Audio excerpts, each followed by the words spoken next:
सहनावतु सहनौ भुनक्तु सह वीर्यङ्करवावहै तेजस्विनावधीतमस्तु मा विद्विषावहै ॐ शान्ति शान्ति शान्तिः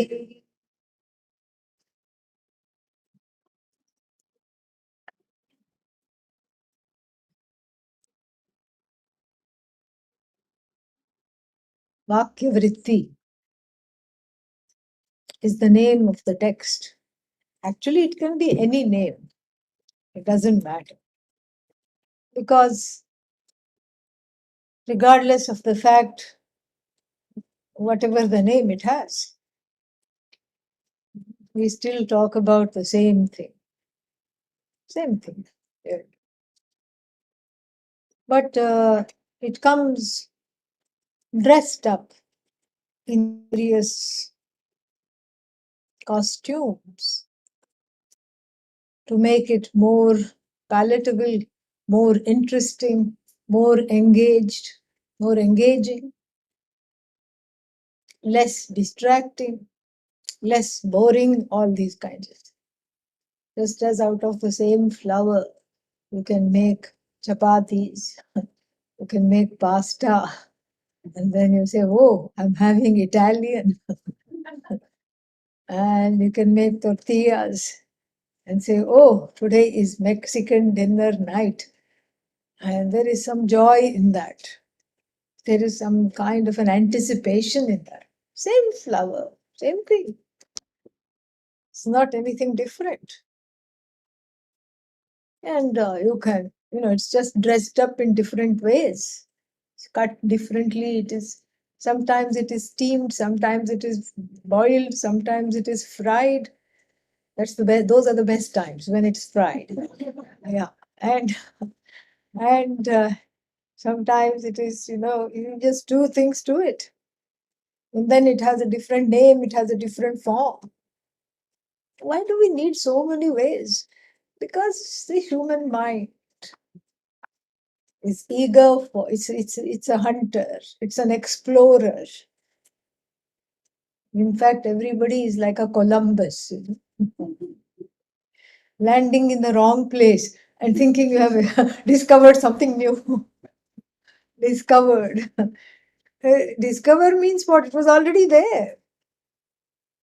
But here, even the title of you uncovering it, where the Atma, the I, is concerned, is a misappropriation, just like this Columbus discovering America. The Native Americans were already there. They were already there. They did whatever they were doing. They were leading their lives. And suddenly, financed by the Spanish royalty, this fellow comes in a boat, in a ship, and then says, oh, I have actually, he made two mistakes. First, he thought he was in India.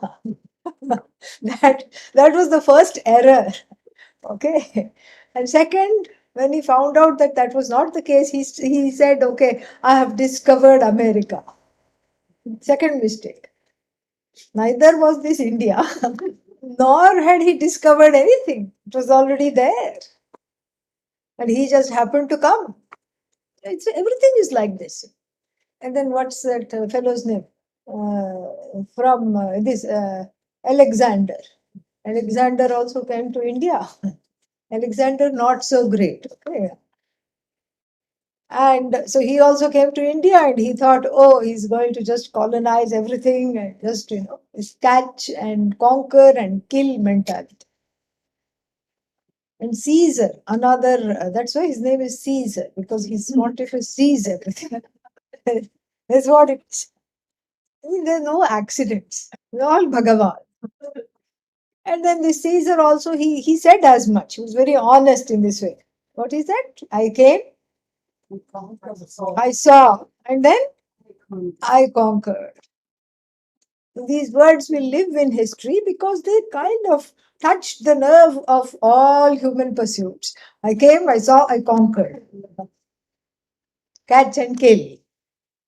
catch, conquer, kill. These are all, what should I say, early times bestial instincts, pashu instincts. This is what the animals do, because that's how they lead their lives. They have to stay alive, they have to catch something. This is the non-vegetarian animals I'm talking about.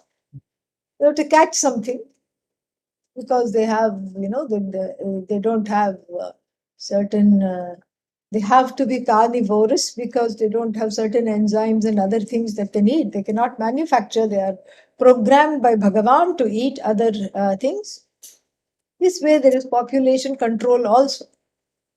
Who wants so many hyenas running around? You don't. So then occasionally it's the big cat's lunch. So it is taken care of that way.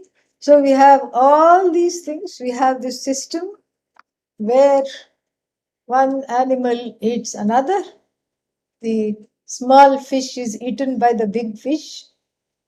And then that same tendency is there in humankind also. In the humanity also, the exact same tendency is there. In fact, even in modern parlance, modern American parlance, they will say as much. How did you do? I killed it. And suddenly, from being Indians, we are little alarmed. What? What? What happened? No. That means I really conquered it. I did very well. I killed it. It's there in the thing. I came, I saw, I conquered, I killed, I caught, I ate. This is how the mentality of the human being is that of a predator. It's a predatory mentality. That's why when somebody says, I prayed, you have to find out how do you spell that word? you know, or you have to use a preposition upon what you have to say. Then you say, oh, upon the altar that is Ishvara. Okay, theek hai. No problem. So the person is born with the mentality of a predator. It's a very predatory mentality, catch and kill and conquer and this. And we see this in all walks of life, just like with all these discoveries of this so-called discoveries of Columbus and another dangerous fellow, Vasco da Gama. My goodness. Portuguese explorer, catcher, killer, conqueror. And so this is a tendency in the human being. There is this tendency, a deep tendency. And what happens in this tendency? What is wrong with this tendency? First of all, you get, what should I say? You get a dubious place in history like Columbus. Somehow he has this accreditation, but at the same time, it is filled with a lot of, what is that? Lot of, the truth has come out and it is filled with a lot of ifs and buts and all these things. And so that is one of the disadvantages in the empirical everyday life. In one's spiritual life also, this kind of a catch and kill tendency, catch, kill, conquer, catch, conquer, kill, eat tendency, the bestial tendency with which the human being is endowed, is of no good. It does not serve at all. And why does it not serve? Because the thing that has to be quote unquote caught, quote unquote killed, quote unquote conquered is you. You already have a problem. Yeah, self-knowledge means that's where the conquering is. That's where the catching, that's where the killing has to be done. Oh, so I have to conquer myself? Yes. I have to kill myself? Yes. I have to catch myself? Yes. So the predator, the predatory tendency works only for things outside of you, other than you. So you conquering yourself is in some ways a misnomer, in some ways very difficult to accomplish because of what we call in Sanskritam kartra karma virodha. Kartra karma virodha means that there is some kind of a contradiction. Virodha, contradiction. Kartru means doer, conqueror, killer, catcher, and karma, the object of the catching and the killing and the conquering. Both are you. How are you going to accomplish that? Oh, that's easy because one part catches, one part kills, the other part is caught. You got that? Well, it's very simple. It's just like I have a itch here, okay? Something bit me and I am scratching. Who is the scratcher? Who is the scratched? Me. So what's the problem?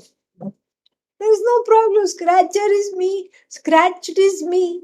So just like that, one part that knows that this has to be known, the I, the one part that knows, not knows the I, knows that the I has to be known, knows, and then catches, kills, conquers the other part, which is to be known.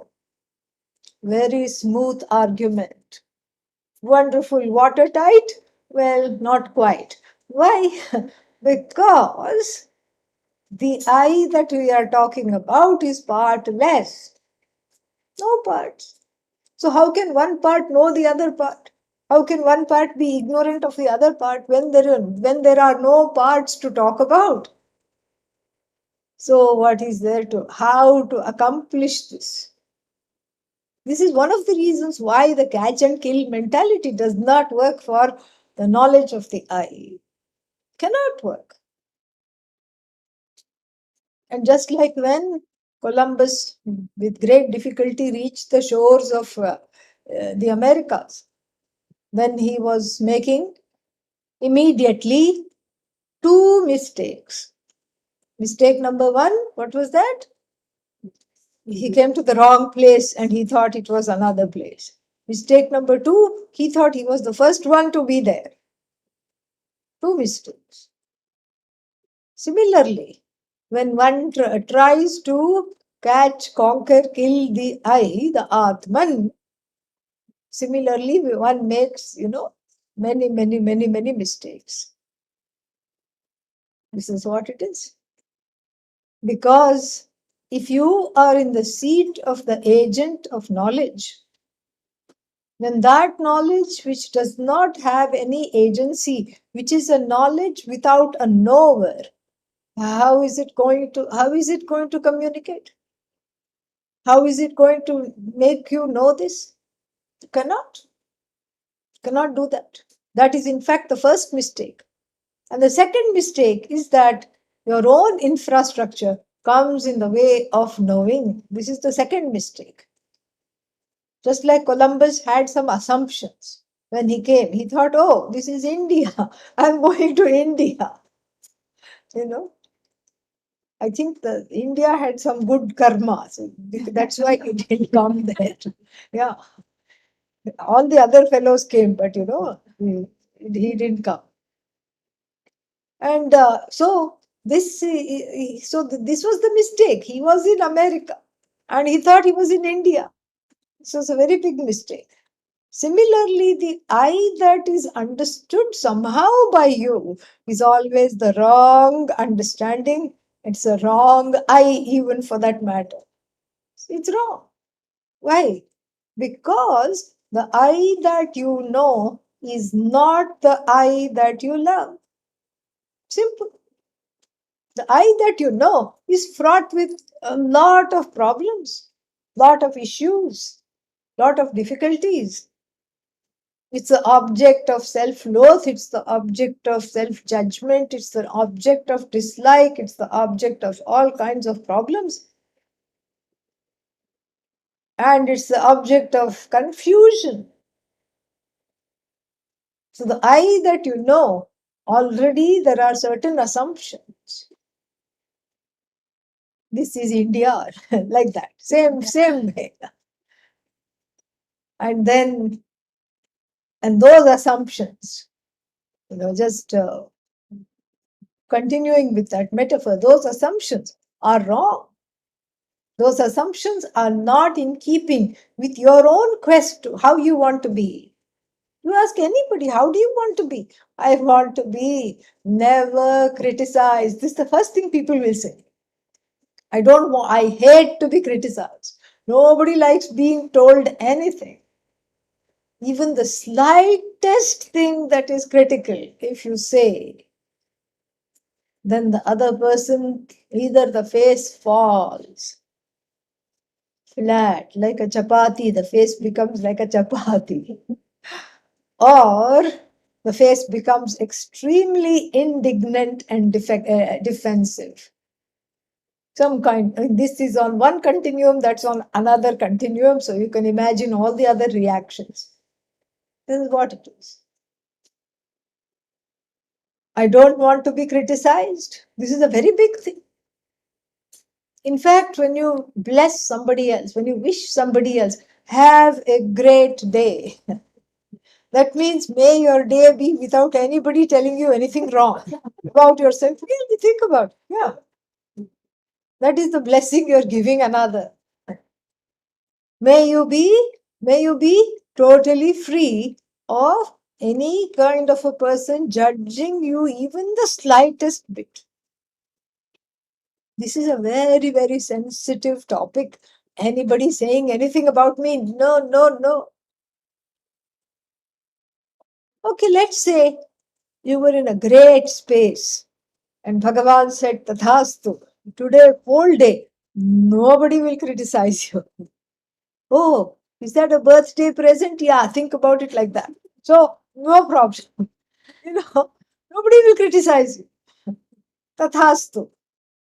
Then still the day went bad. Why? Why? Because you forgot to ask for the boon of no self-criticism either. Other people criticizing is only half the problem. Maybe it's a quarter of the issue. Other three quarters is you criticizing yourself. What to do now? Ab kya kare? How to do this? What to do now? So, this is these are the two problems. These are the two issues that make this pursuit of knowing who I am a very, very unique pursuit and a very, very imminent pursuit, something that is very much needed. One is not knowing the I, and then therefore the I becomes a sitting duck for all kinds of mistakes. You go out in the garden and what do you see? Oh, it's a water hose. I forgot to put it away. Then you pick it up. Eek, snake. Yeah, you can't just have the same examples all the time. Yeah, you have to, in Vedanta, you have to turn it around once in a while. Yeah. These are all, what should I say? These are all, they have the effect of coffee. Yeah. It's a pedagogical coffee. Because everybody is expecting the snake to turn into rope. Okay. But here the rope turned into snake. Happens sometimes. In fact, this is based on a true story. There was one brahmachari in Coimbatore. And he had been hearing rope snake, rope snake, rope snake. And outside his room, he was just playing something, just kicking some pebbles, just doing some funny things. And then he said, oh, an interesting rope. Picked it up. And then the rope suddenly became U-shaped. And the snake came up. And he was so frightened, he didn't even have the presence of mind to throw it away. And then thankfully there were some people there who said, just let go, let go, let go. Before it starts wrapping itself around your arm, just let go. So, like this, you think it is something, but it is something else. That is the problem with the I. And therefore, it needs to be known. As the first mistake centered on the I. It is not what you think it is. It's not what you are sure it is. It's not, it's not at all. It's completely out of the gamut of all the assumptions that you can have about oneself. That's the first reason to understand this. And the second reason is that the mistakes centered upon the I, the mistakes that you have made and you continue to make, are universally non-acceptable, unacceptable to you. I hate criticism. Do you always want to be like that? No. I want to be immune to criticism. It's always the opposite. I hate it, but I want to be immune to it. And then, do you always want to be self-judging? No. Do you always want to have self-loath? No. Do you always want to be coming up short in your own estimation of yourself? No. Do you want to love yourself? Yes. Do you want to be acceptable to others? Yes, always. Starting yesterday. Do you want to be acceptable to yourself? Yes, indeed. This is the predicament. This is the human predicament.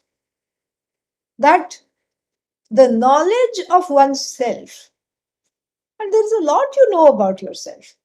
You know yourself physically. You have all the data. You know your height, you know your weight. You won't talk about it, but you know it. And you know you know your blood group, you know your DNA, you know all these things. Nobody needs to tell you about these things.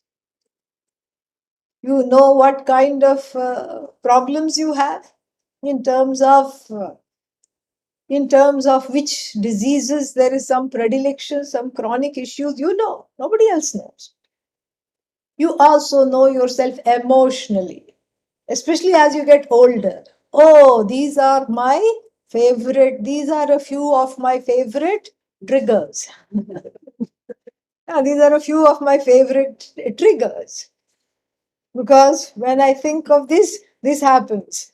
And then, unbeknownst to me, I have become a mountain in Japan, volcanic. Okay, suddenly it has all spewed out. Then I say, where did this come from? I'm such a cool and calm person. Where did this come from? It came from that, the unconscious. That's where it came from. And so, this is one way. This is another way to know oneself emotionally. Emotionally, these are some of the triggers. When one is very young, one doesn't know. But as one grows older, one says, oh, I'm entering into some dangerous territory. I think I need to leave. Or put on my noise cancelling headphones. So that it cannot really cancel the inner noise, but we can pretend it does for a little bit of time. So one knows to avoid those triggers somehow. Then one knows oneself psychologically, because a series of these triggers, they are all, they turn into certain patterns, certain ways of being, certain ways of knowing, etc. So one can know oneself physically, emotionally, psychologically. One can know oneself anatomically. One can know oneself in so many different ways. But these kinds of self-knowledge, if we can call it that, this kind of a self-knowledge is not enough. Why? Because no matter what you know, along with that knowledge comes automatically judgment about the self. Just like when you order idli in a restaurant, It comes along with sambar. It will come. Even you say, no, no, I don't want sambar. Please. In India especially, they don't have all these things. They don't have any choice. It's called a Thali culture. It's got great spiritual significance actually. It's called a Thali culture, meaning you eat whatever is given. When you go to any place around lunchtime, what is served is lunch. You cannot say, oh, can I have breakfast? No, no, you cannot. Because this is lunchtime and this is what is there. And then so it will come, everything will come together, all these accoutrements. Poor things, they have not understood the concept of, can I just have the sambar on the side without the idli? Because I'm on a keto diet. They don't follow all this. They don't understand all this. It all comes along with. So just like that, your idea of who you are, your self-knowledge of who you are comes along with all these unwanted things. So many things you don't want, it all comes along. It comes along with self-judgment. Oh, these are my triggers. You cannot say it objectively, immediately, but why I have them? How come the neighbor, see, that's already bad. Why I have them? How come the other person doesn't have them in the family? A sibling, or better yet, an in-law. How come they don't have it? How come they don't behave like outlaws ever? Even though they are, even though they are just like me, but still, I have these triggers. So then there is a complex connect. It's not just an objective statement. I have these emotional triggers, which would be fine. Either avoid the situation and or learn to take care of it, or do both gradually. No, no, no. But why I have them? Why me? What is wrong with me? This is the problem. So there is the objective aspect of the self knowledge of whatever this self means, which comes along with an overlay of the subjective component. Why me? Same thing. Physically, you can say, I'm this many feet tall and this is my weight. Oh, I'm not tall at all. Or I'm too tall. I don't like it. And then if one is too tall, one tries to hide it. Perhaps you have to wear a lot of checks. Yeah. So that you look a little shorter. That's some kind of a it's all psychology ultimately. So you wear big plaid prints, and then apparently you look a little shorter. And then the opposite. Then if one feels like one is too short, what should you do? Wear stripes.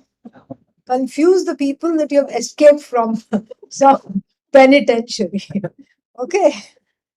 In India, they wear stripes in jail. So that they are easily. And here it's orange for same reason. Orange means you can easily be found out. Construction workers. That's why Swami is inmates of penitentiaries, inmates of zenitentiaries. That's a Swami. Everybody wears orange, but again, stripes are very, very, prominent, very difficult to. That's why if you have somebody on the lamb, wearing stripes, white and black stripes. In India, you don't think, oh, it's a zebra. You say, oh, catch hold of that fellow. He has escaped the prison. That's what you do. You don't think it's a zebra. You don't come to that conclusion. And zebras also have stripes because Bhagavan felt sorry for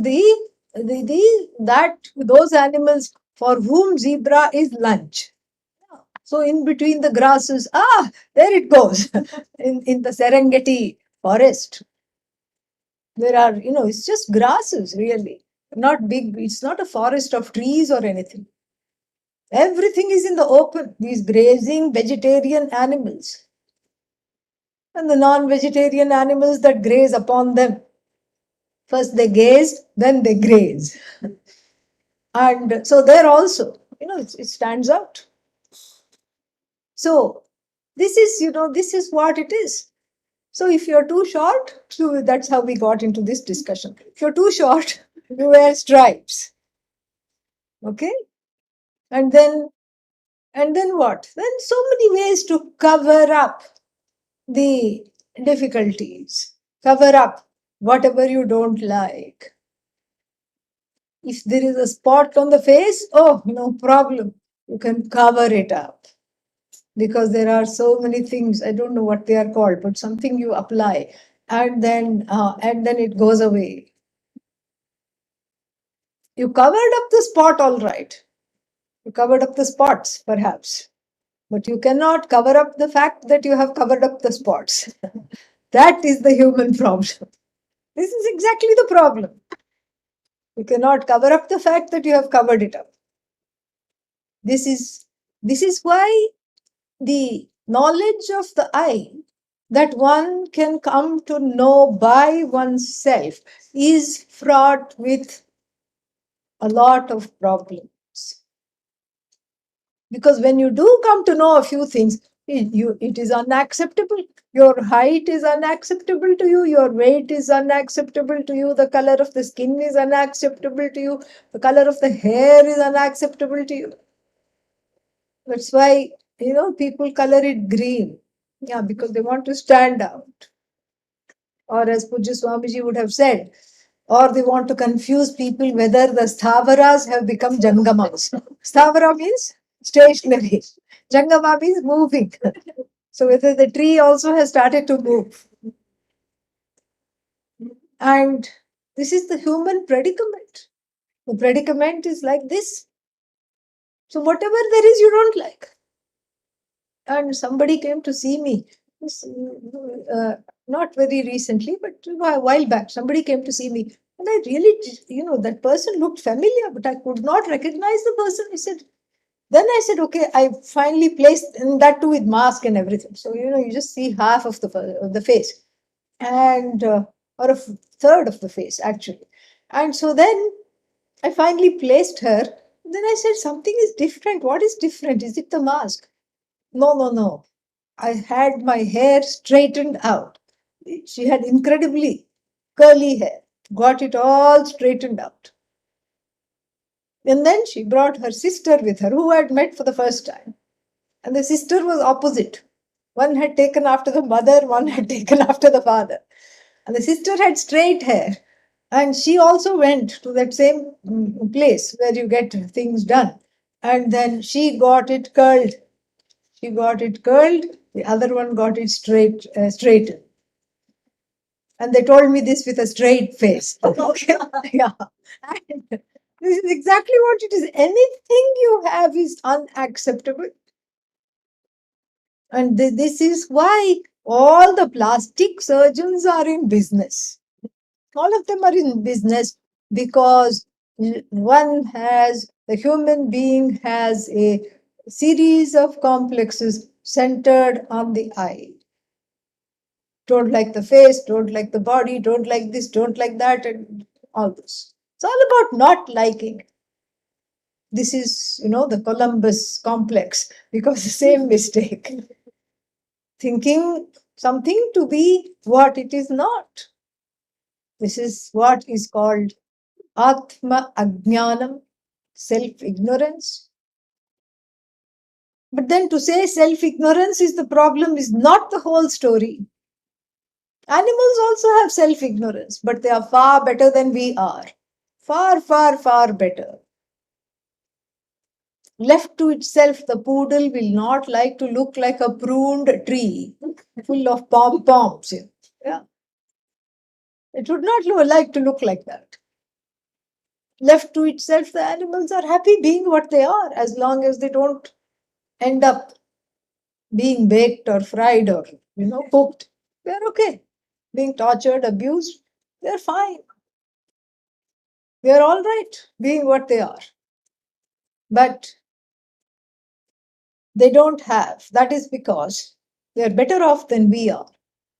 That is because They don't have the second component of Atma Ajnana. What is the second component? One is I don't know myself.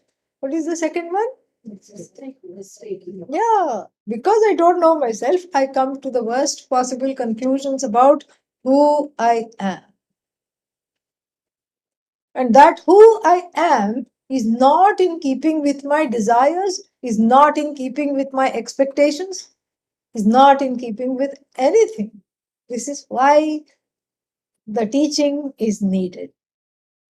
This is why reading the Upanishads gives a headache. That's what it gives. Gives a migraine. Because you come in your own way constantly. You are tripped up repeatedly by one's own assumptions, one is tripped up. And that's why samsara is a terrible trip to be on. Very bad trip. Never ending. A never ending series of things that come to an end. This is what it is. Yeah. Infinite finitude is samsara. And that is why this knowledge is needed. This knowledge is important because it is in keeping with the universal human quest to be acceptable to oneself.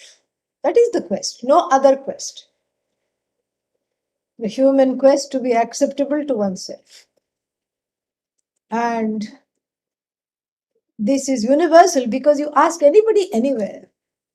You go to some remote country somewhere, some island.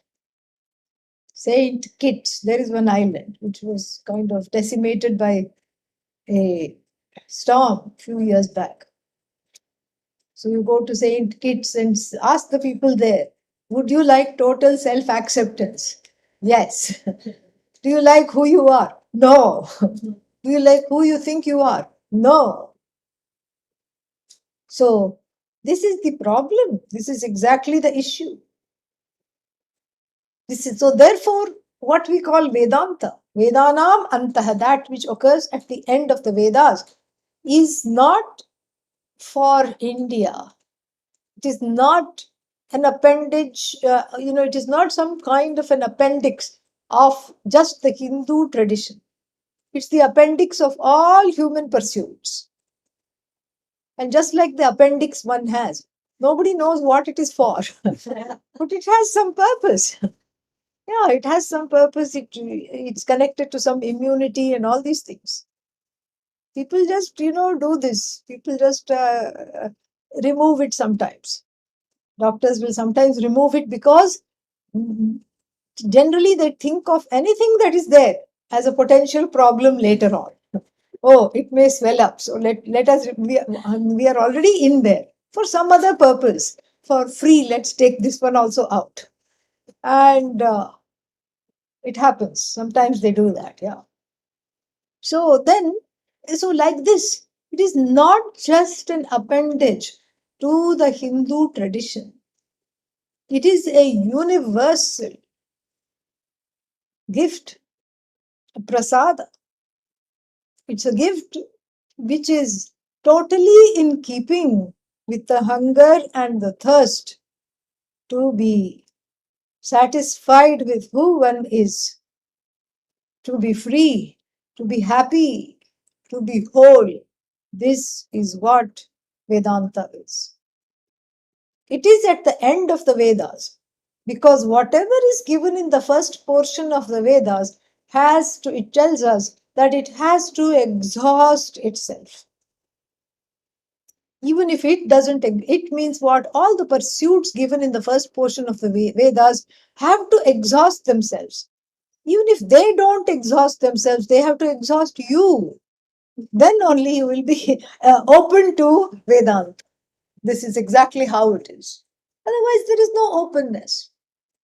So, what is symbolized by the first portion of the Veda? Veda is broadly divided into two. And this is regardless of the four Vedas. All of the four Vedas have these two portions. First portion is called Karma Kanda, the art of doing. And then the second portion is Jnanakanda, the art of being. This is exactly how it is. The art of doing, we already have inherited from the past lives of catch, kill, conquer mentality. And the rest we have been socialized by our peers, by our parents, by our society. Get ahead, do this, compete, get this, get that. And everything that you do is important for your self-image. And what is this? What is self-image? The definition of self-image, that which constantly needs to be buttressed, is self-image. That which constantly needs to be oiled, constantly needs to be embellished, is self-image. Oh, how is that working out? Not very well. Why not? Because it's like putting lipstick on a broomstick. That's all it is. Now, there is one expression, there is an English expression, putting lipstick on a pig. Yeah. And there is a Indian expression, putting draping a sari on a broomstick. I mixed up the two. You know. This is what it is, intercontinental Vedanta. So it's like putting lipstick on a broomstick. What is that going to do? It's still a broomstick. It's still dirty, stinky. It is kept in one corner. You're not going to invite it to dinner. Even if it's wearing a Kanjivaram sari, you're not going to invite it to dinner and say, oh, please come. Please come. No.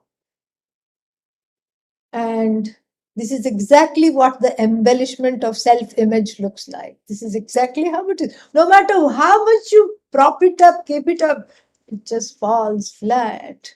The moment those props, the props themselves are what? What are they? Finite.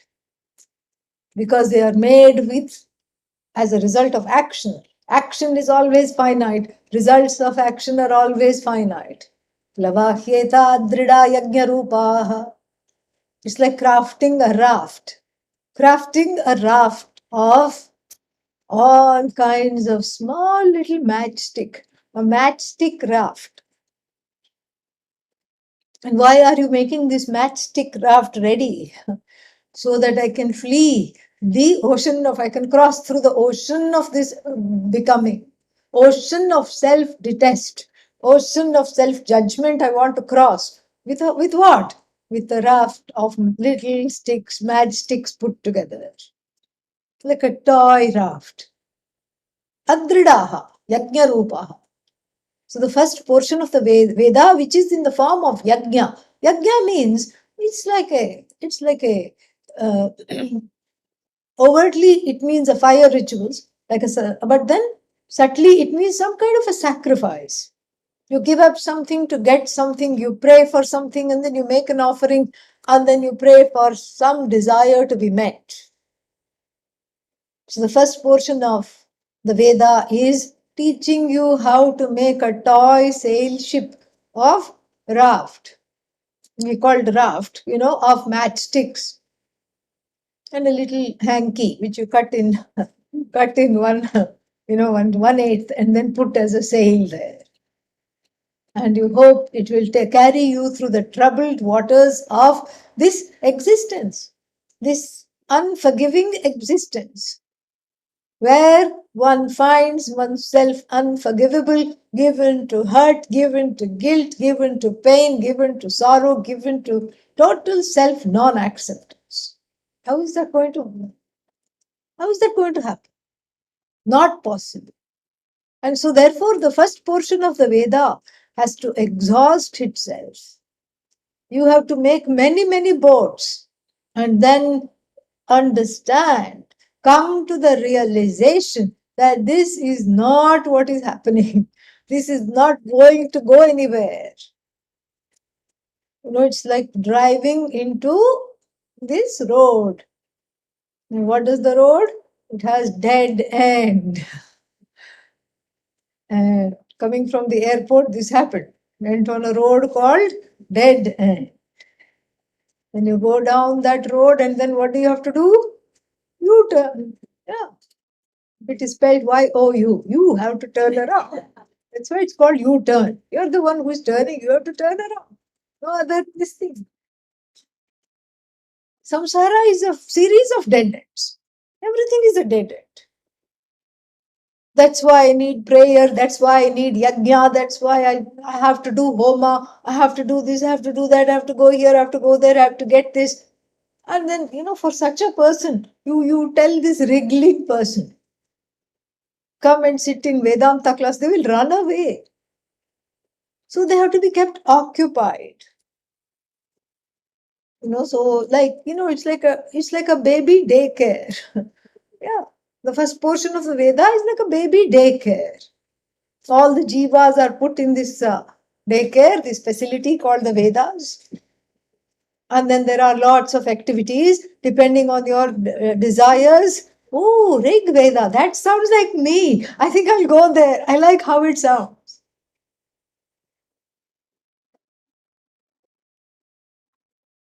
And then Yajurveda, no, that's more me.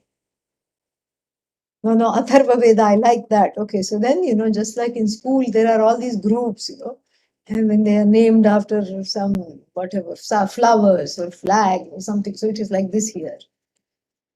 All these children means those who don't understand, those who don't understand on their own, those who are stubborn, those who refuse to grow up.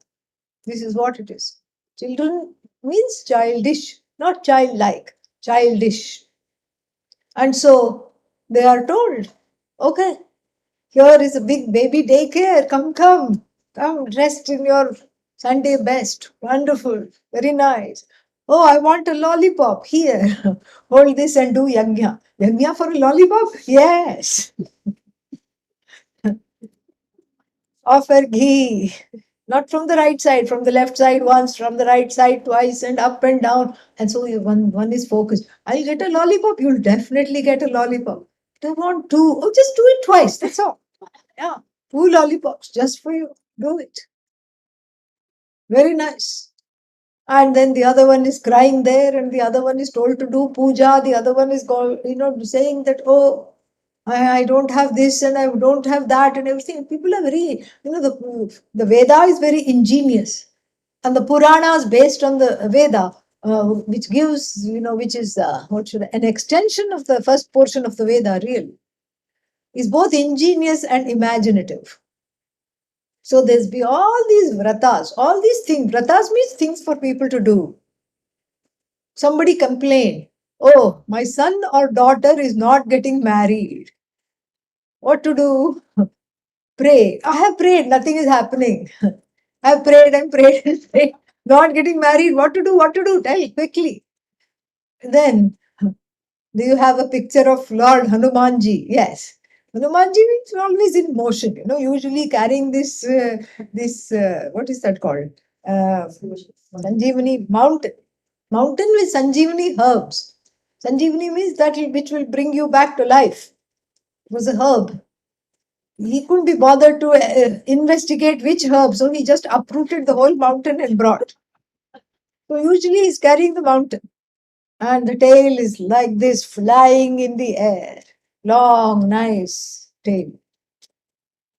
So then, my daughter is not getting married. My son is not getting married. Okay. Do you have some chandan, sandal paste in the house? Yes. Okay. Do you have some water? Of course, I have water. What are you trying to do? To mix it and make a little paste. Okay, then what? Start dotting the tail. Oh, from the end. No, from the base of the spine. My spine. No, Hanumanji's spine. What are you talking? You have a tail or what? No, I forgot. I don't have a tail. Even though sometimes I behave as though I have a tail. But I don't have a tail. Okay, then Hanumanji's tail. Keep putting dots. How long will it take? Well, it's a long tail. This is the tail of the first portion of the Veda. Okay. And so you keep dotting one dot. And then that day means you have done something. You've done something about the fact that your offspring refuses to get married. And so, so what do? One dot. That day you don't worry, because then you look at the dot and think, okay, I have done something. Then another dot, third dot. And then what happens when nothing happens after the whole tail has been dotted? Well, you have dotted all the lines and then you have dotted the tail, but nothing happened. Then what to do? By that time, don't worry, you would have forgotten about it. Yeah. Or your daughter or son comes with someone says, this is my boyfriend, this is my girlfriend, and then you rub out the dots and then you have a new thing. Let them not go with such and such a person after taking one look at the prospective. Yeah, then you have a new thing. So don't worry, by the time you finish dotting the tail, many possibilities are there. So the Veda keeps you busy. It's baby daycare. You see, here, in the Western puzzle book, how to connect the dots. Here also same thing. They got it all from Hanumanji's tale. You just put the dots and then it's just opposite. Here in the puzzle book, the dots are given, you draw the line. Here the line is given, you draw the dots. Simple. Secretly, people are thinking, okay, what do I really want? And does this work? Should we try it? Can I download a photo of Hanumanji off the internet? Yes, that will that work? Yes, it will work. Only thing is, frame it first or something, laminate it, because otherwise, after this, putting what is that called? Putting the dots, you will not have a tail anymore because it will all become moist on the paper. So, like this, it keeps you busy. It keeps you totally busy doing something or the other, because innately one is a catcher, killer, conqueror, and some kind of a big doer. That's why the first portion of the Veda is huge, because it is in keeping with the desires, because the desires are what cause you to do. Because of the desires, there is the desire, to get something. That is why all doing comes from desiring. No desire, no doing. And so, therefore, this is something to look into. And after a while, hopefully, one is tired of dotting the tail and crossing something, dotting something, doing this, doing that. How much to do? And how come these desires are never ending? If one is asking that question and finally one is ready to ask the question, the slim paperback called Vedanta is a possibility. It's a possibility. You reach for the book and then the guru takes it out of reach. It's not something to be read. And why? Because you bring an infrastructure of self-judgment that we talked about. You bring an infrastructure of self-loathing, self-criticism, self-non-acceptance, and all these problems and complexes centered on the self. And if this jiva, who is jiva? Full of peeves, okay, full of all kinds of complaints. If this jiva is given the Upanishad book of Tat Twam Asi, book of the Upanishad, what will happen? Nothing. Nothing will happen. Because the jiva is going to dismiss the book. Been there, done that. What is this? It's called poetry. Here, even grammar is not proper. Atmaya Namaha. There is no Atmaya. It is a Nakaranta Pullinga Shabda. It should be Atmane Namaha. And what is this? So the person dismisses it, throws away the words, the very words that redeem, that save oneself from oneself.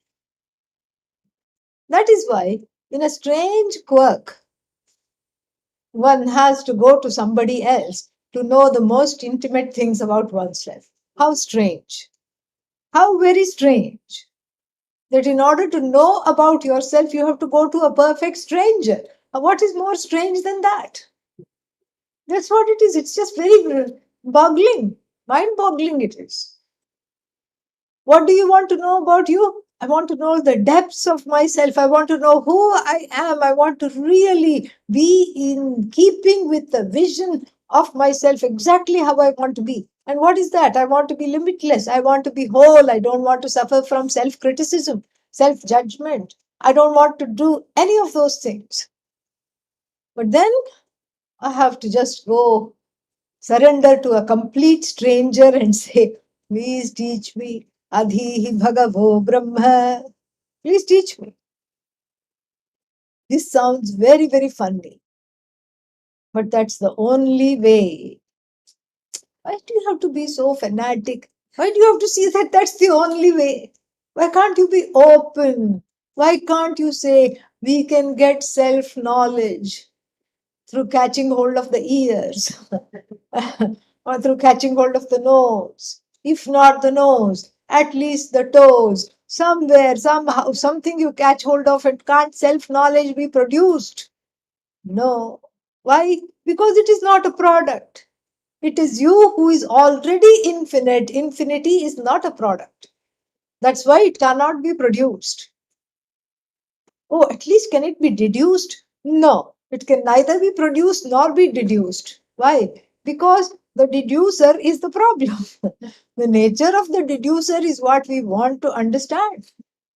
It is not something to be deduced. It is not something to be intuited.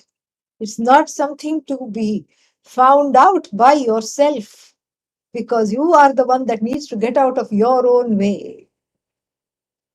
That's why you have, even if you come across a book, it will have some kind of, like what is that called? Paperback Vedanta. Paperback Vedanta. You come across this book and it serves as an upbeat, inspirational message. Wonderful. But that's not enough. You have to take that, you have to sit with that message fully with the teacher. You have to be taught. This is a knowledge that cannot be caught. It has to be taught. Yeah. Because the catcher, it's the nature of the catcher that is in question. It's the nature of the killer that is told you are not killed and you'll never be killed. And it's the nature of the one that's trying to grasp is told that you are not subject to grasping. You are not an object of the karmendriyas, the organs of actions. You're not an object of jnanendriyas, the sense organs, including, intuition, etc., sensory perceptions. You're not an object of anumana, deduction, inference, arthapatti, multiple step inference. And you are not non-existent. This is something which is there. That's why you don't need to be discovered, just like Americas did not need to be discovered by Columbus because it was already there. And you, like this, the self is already there. And it's better than being already there, because it is already self-evident. It's the self-evident self. Self-evident self which is already there. And so therefore, that is the problem, because I think I am, I know I am. Please don't ask the next question, who are you? What are you? Because then the answer would be what? How much time you got? 1 hour is not enough. 2 hours are not enough. The life story, especially if there is some kind of a connection, a little bit of a trust, the one's life story will keep on pouring out, pouring out, pouring out, like Akshaya Patra. There is one, magic. Draupadi had a magic vessel. When she cooked rice in it, it would always be overflowing.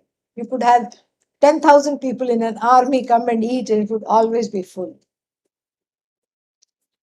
And so it's like that. One's complaints about oneself is akshaya. It never comes to an end. They never come to an end until the akshara, oneself, is known. So to that end, all the Vedantas. Sarve Vedantaha Yat Padam Amananti. All the Vedantas unfold which truth? And that truth, to be very, very succinct, is Om. That is what is the truth. Meaning of the word Om, can take up an entire lifetime to fathom, to understand. And that's why there are so many works, so many things. Secondary works, Prakarana Granthas, means those that systematically talk about, they lay out the project of how the knowledge is assimilated. So it starts very systematically. So the whole thing is very systematic. Then you have the Shishya approaching the Guru and asking for this knowledge. And then you have all these things one by one by one. It unfolds how the knowledge is taught. Then you have Manana Grantha. Manana Grantha means some kind of contemplative works like Advaita Grantha, Advaita Makaranda, Manana Grantha. Then you have certain Nididhyasana Granthas, where it's also contemplative, but in a much more subtle way, contemplative, which reiterate the Mahavakyas of the Upanishads. This one called Vakyavrtti is a Prakarana Grantha. Prakarana means that which systematically unfolds the knowledge. Vakyam means sentence. There are so many sentences. What sentence here? Mahavakya. Mahavakya means that which illustrates the oneness between the I and Ishvara. Jiva and Ishvara. Jiveshvarayoho aikyamata vakyam mahavakyam. This is the definition. So the oneness between Jiva. Who is the Jiva? Who may as well be called Piva, full of peeves. And so this Jiva, full of complaints, is equated to Ishvara. Who is Ishvara? The one who never complains. The one who is free of complaints. That is what you want to be. You want to be free of complaints. You want to be free of criticizing others. You want to be free of criticizing yourself. You want to be free. And so who is this Jiva? The one who is complaining. And what does the Jiva want? Freedom. Freedom from the oneself. That's really what it is. Freedom from what one thinks one is. That is freedom. That is samsara. That is freedom. And so freedom from oneself. Freedom from one's own misunderstanding of oneself. And then what is that freedom? That freedom is given by equating the I to Ishvara, the cause of the universe. Because that is ultimate, that is whole, that is everything. And that equation is what removes these complexes centered on the self. That's the only way to remove them. Repatriate the I with Shvara. The I in Ishvara is you. Yeah. That is why Lord Dakshinamurti, who we'll go and see presently, is called Ashtamurti. Eightfold Murti. And eight aspected Bhagavan. Bhagavan with 8 aspects. What are these 8 aspects? We have 5 elements. We have the earth. The whole Murti is made of stone, earth. Or even if you say bronze, that is also earth. Earth element. Then we have fire, which he is holding in one of the hands. Then we have air, which is tied as a bandhana. In America, it's called bandana, but actually it is bandhana. Okay, yeah, which is tied as a bandhana on the forehead, on the hair. That's why the hair for Nataraja, the hair is all over the place. For this person, it's all very nicely. The dreadlocks are all tied up. that's a salute, a namaha, a nod to the air element. Then we have, what else do we have? Water. Mother Ganga sitting on the head, water. Then we have the damaru, a kind of a small hand-held drum, which connotes space because space and sound are together. Sound is in space. So, the ashraya for sound is space. So then we have all that. That's the 5 elements.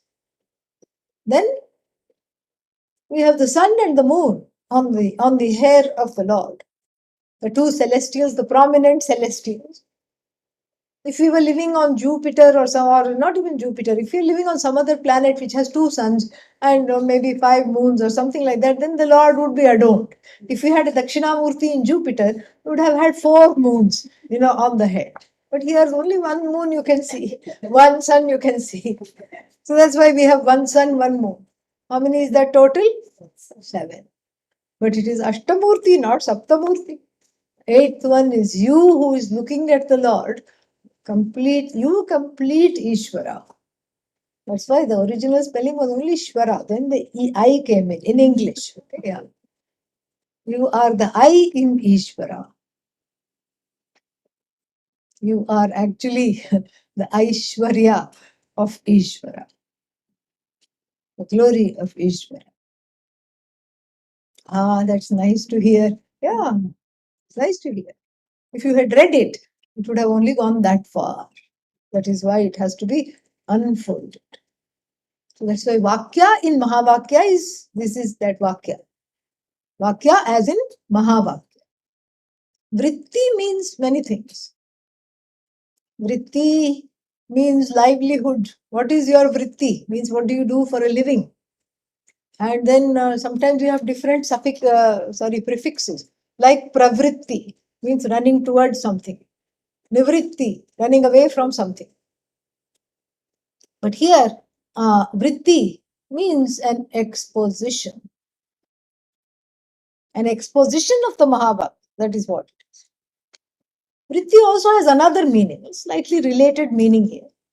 So it means exposition. That is one meaning. Another slightly related meaning is that it means the pedagogical technique. That also it means. Because sometimes, we say, there are many kinds of vrittis. Like we say, what is the mukhya vritti? Meaning, what is the modus operandi here? What is the author trying to do here? Mukhya. Mukhya means what is the main thing that is going on. Then we have what is the primary topic of this essay, article. What is the mukhya vritti? Then you may ask the question, what is the gauna vritti? Gauna means what's the secondary subject matter. Like in the Bhagavad Gita, the mukhya vritti is Brahma Vidya, the gauna vritti is Yoga Shastra. Gauna means the secondary thing. And then we have also Lakshana vritti. Like, when you're reading something, is it to be taken literally or you have to get some other meaning out of it? Lakshana vritti. Then sometimes in poetry and poetical works and the plays and all, you have Vyangya-vritti. Vyangya-vritti means sarcasm, irony, the use of irony and sarcasm. So vritti also means the way of writing, the pedagogical technique. So the pedagogical technique of unfolding Mahavakya, or what else? The exposition, a short exposition on the Mahavakya. 53 verses. So we'll finish it by the end of this? No, most certainly not. So we'll pick it up some other time, some other place. But this is it'll be a good start. It'll be a solid start to that. So this is the Vakyavrtti. It is, people think it is written by Adi Shankara for 2 reasons. One is because Anandagiri has written a composition called Tika for it, a kind of a commentary. And Anandagiri does not usually write commentary for things that are not written by Adi Shankara. So, therefore, they have said this might be written by Adi Shankara. Another reason is given in terms of how the Mangala Charanam, the two prayers, are very Adi Shankara-esque, they say. So it's either written by Adi Shankaracharya or attributed to Adi Shankara. It doesn't matter. To us, it doesn't matter. Because the purport of it is something that is very beautiful, will touch the heart, and needs to be assimilated so that one gets out of this conundrum called samsara, where one is one's biggest enemy. And this is how we do that. Om Purnamada Purnamidam Purnat Purnamudachyate Purnasya Purnamadaya Purnameva Vishishyate. Om Shanti Shanti Shanti. Hari Om Shri Gurubhyo Namaha. Hari Om. Any questions? Okay. So we will make our way soon to the Lord Dakshinamurti shrine, and we will have a puja there. Okay.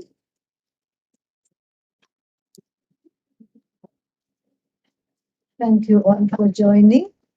Very nice to see all of you. Wonderful. What about those who are not familiar with the first portion of the Vedas? Yeah, they grow up still just following the first portion of the Veda without knowing that they are following the first portion of the Veda. They keep on going and trying to fulfill their desires through one way or the other. And either they get exhausted or they exhaust their patience and then come to the Veda. Okay? Yeah. All right.